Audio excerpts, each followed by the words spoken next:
2021ರಲ್ಲಿ ತೆರೆಕಂಡ ಕನ್ನಡದ ಅತ್ಯುತ್ತಮ ಸಿನಿಮಾ ಗರುಡ ಗಮನ ಋಷಭವಾಹನ ಎಂಬುದು ಹಲವರ ವಾದ. ಈ ಸಿನಿಮಾ ನೋಡಿದ ಬಹುತೇಕ ಮಂದಿ ಈ ಚಿತ್ರವನ್ನು ಹಾಡಿ ಹೊಗಳಿದ್ದಾರೆ. ರಿಷಬ್ ಶೆಟ್ಟಿ ಹಾಗೂ ರಾಜ್ಬೀರ್ ಶೆಟ್ಟಿ ಕಾಂಬಿನೇಷನ್ಗೆ ಜೈ ಎಂದಿದ್ದಾರೆ. ಪರಭಾಷೆಯ ನಿರ್ದೇಶಕರೆಲ್ಲರೂ ಸಿನಿಮಾ ನೋಡಿ ಮೆಚ್ಚಿಕೊಂಡಿದ್ದಾರೆ.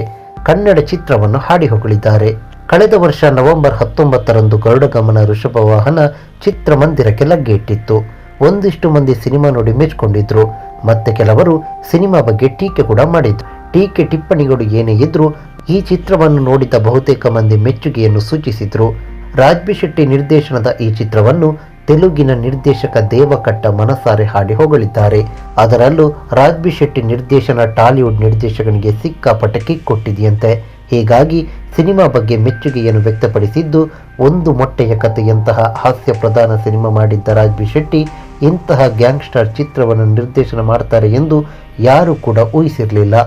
ಅವರ ಶಿವನ ಪಾತ್ರ ಸಿಕ್ಕಾಪಟ್ಟೆ ರಗಡಾಗಿದೆ.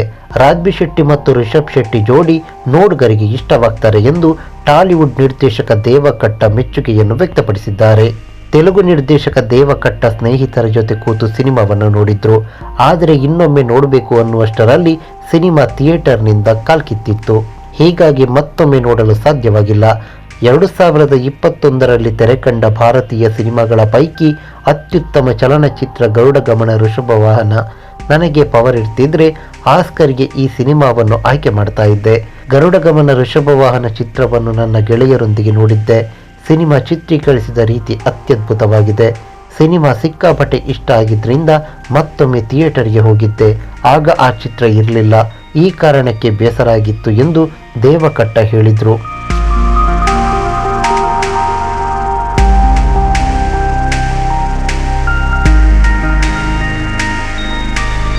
ಈ ಮಾಹಿತಿ ನಿಮಗೆ ಇಷ್ಟವಾಗಿದ್ದರೆ ಲೈಕ್ ಮಾಡಿ, ಶೇರ್ ಮಾಡಿ, ಹಾಗೆ ನಮ್ಮ ಕೋಸ್ಟಲ್ ಕನ್ನಡ ಯೂಟ್ಯೂಬ್ ಚಾನಲ್ಗೆ ಸಬ್ಸ್ಕ್ರೈಬ್ ಮಾಡಿ. ನಮ್ಮ ಹೆಚ್ಚಿನ ಅಪ್ಡೇಟ್ಸ್ಗಳಿಗಾಗಿ ಕೋಸ್ಟಲ್ ನೆಟ್ವರ್ಕ್ ಇನ್ಸ್ಟಾಗ್ರಾಮ್ ಪೇಜ್ ಹಾಗೆ ಫೇಸ್ಬುಕ್ ಪೇಜ್ಗೆ ವಿಸಿಟ್ ಮಾಡಿ. ಧನ್ಯವಾದಗಳು.